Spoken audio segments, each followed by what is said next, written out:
శ్రీ ఆనందరావు ఐతాబత్తుల.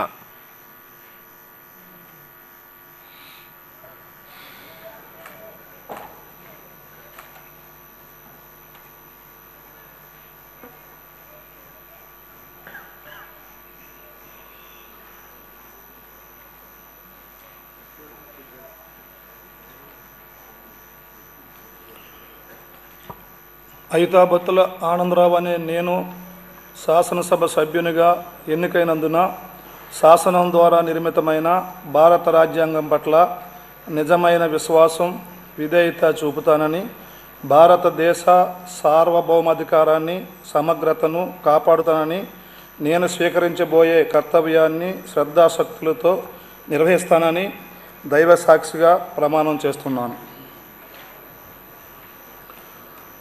ఆంధ్రప్రదేశ్ శాసనసభ సభ్యుడినైన ఐతాబత్తుల ఆనందరావు అనే నేను సభ నియమాలకు కట్టుబడి ఉంటానని, వాటిని అనుసరిస్తానని, సభా మర్యాదలను పాటిస్తానని, సాంప్రదాయాలను గౌరవిస్తానని దైవసాక్షిగా ప్రమాణం చేస్తున్నాను.